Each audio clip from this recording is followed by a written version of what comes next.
How's it going, guys? So today I'm going to try and remove this air idle control valve. If you watch my previous video, the car ran great. It just at idle, it's giving me a small issue.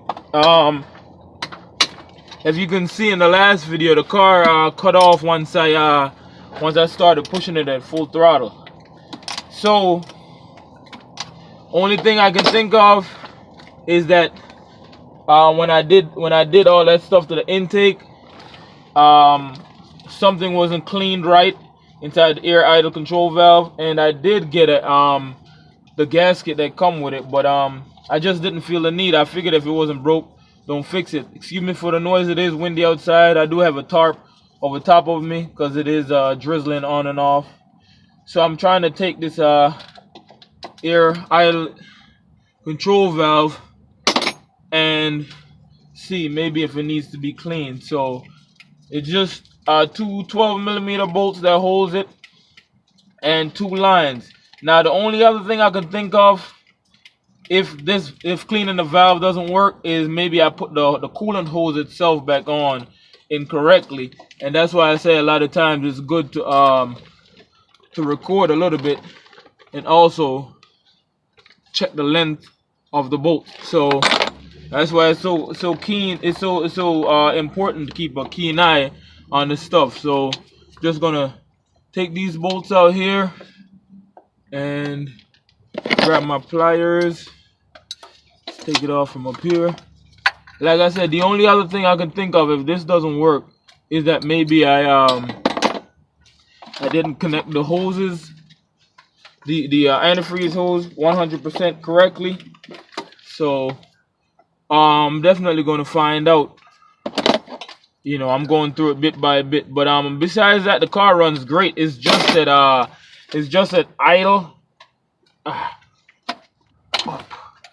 So this hose here, I got it from this hose that goes to the first connector. I got it out. I disconnected it from here. That goes to the top hose of the throttle body, and the other one, the second one, which is right here.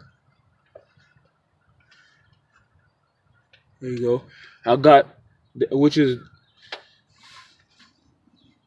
let me see, this hose right here. You can see it. That hose, it goes through to the top of the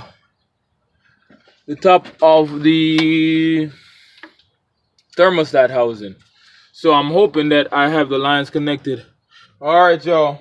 So I'm gonna pull this thing open. Fortunately for me, these did come in the gasket set that I got. I just never saw the need to mess with something that wasn't broken. But since I'm having that island issue, I figure why not take this off and see, because like I said, it only gives me that issue once I get into the car and I get off the accelerator.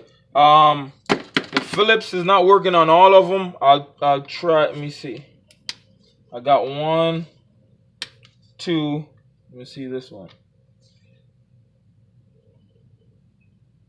Yeah, this one it's not work. So I'm just gonna grip it with a vice grip and open it up. So I'm gonna crack this thing open. Oh yeah, so a few things I wanted to clear up.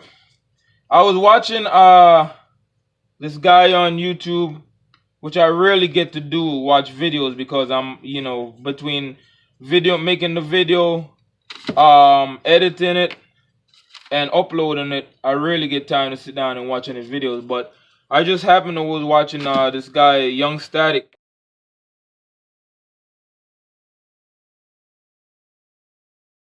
and he did the same thing to his intake manifold as I did, and he messed it up. He kind of got greedy with the cut and cut in too deep on the top portion, and you know, left some holes in it. So I you know, you want to make sure that when you're cutting the thing that you don't get greedy with it. As far as the idle air control valve on this, I mean, it seems pretty good. I'm gonna kind of clean this thing up with some brake clean a little bit, because what I'm hoping is that when I did all that shaving, some of it got sucked up in there. So gonna get this out. So I've gotten that apart, gotten to take the there's a gasket in here, take that out, because there is a replacement gasket for it, which would be this one in the bag. And then there's also this gasket here that you just pry out with a screwdriver. And like I said, I'm not really seeing anything wrong with it, so that might not be so good for me.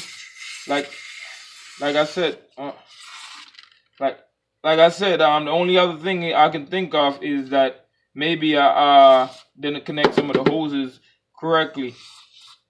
There's a YouTube channel called MT Garage.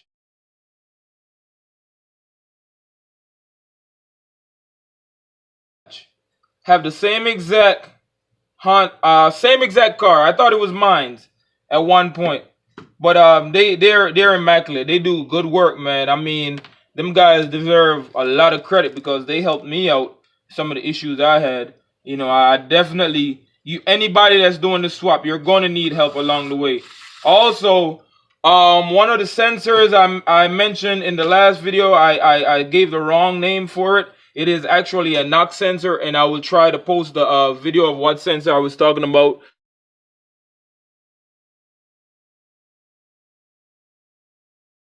I definitely want to make sure I correct that. Just had to put some grease on here, kind of get this thing lubricated a little bit, just to make sure the rubber is seated in there. And yeah, back to what I was saying. What I'm realizing that for some people this is entertainment, but there's actual people that's out there planning on doing this actual swap. You're going to, if you're going to run just simply the alternator like I am, and just the necessary pulleys, no air conditioning, no power steering, the belt you're going to need is this one.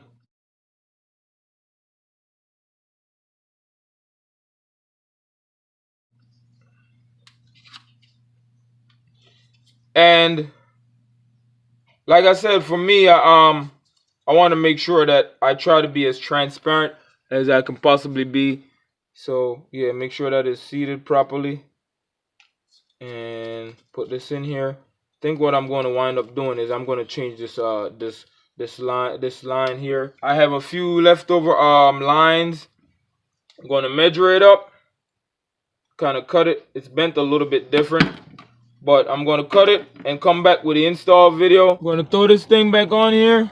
The longer one is going to be up top. Wrench. This is a 13. So I get this 12mm wrench. And a regular wrench is probably the only thing you're going to be able to fit for the bottom one. And connect this back on. This hose back connected. I'm going to bleed it. Oh, let me show you guys. So this is how, right here, this is how you know the longer bolt goes up top, because this one sits out even more, and this one here is in more. So the longer bolt is going to need more, you know, they need more space, so that's why they put a longer bolt and the shorter bolt. So definitely I had that wrong the first time. I just wasn't paying attention and stuff. And you can see I have the hoses coming off. I have the top hose from the idle air control valve going to the top portion, to the top portion of the throttle body, and then the bottom hose comes around and goes to this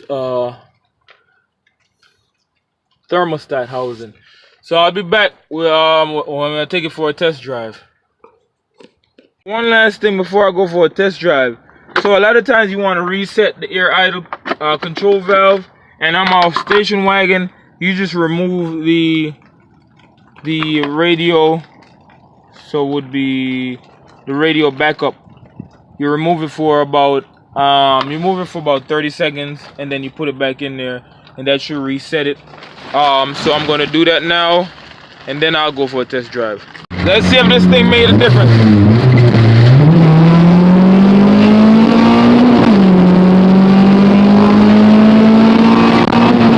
Alright y'all, so I'm putting the car through its normal paces.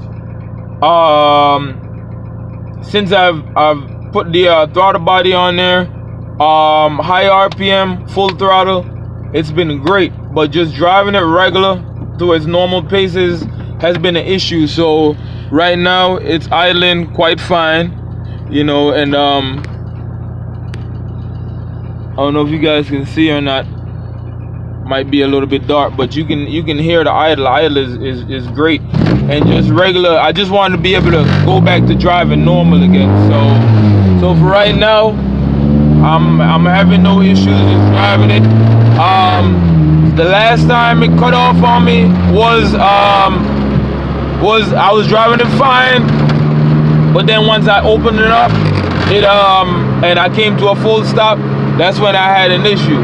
So I'm gonna open it up a little bit, not too crazy, because the roads are wet here in Mexico. So I'll come back with a little street tune, but like I said, just driving it regular now, it's not too much of an issue. So I want to be able to drive it around town and still maintain that reliability, because a lot of times but when I was getting my car tuned, my tune, if I want performance or I want drivability, and I want drivability with a little bit of performance, you know, I guess chat that line a little bit. So yeah, so I'll definitely come back when I get to open it up a little bit, and then come to a complete stop and see if it'll cut off.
Stop, I missed it.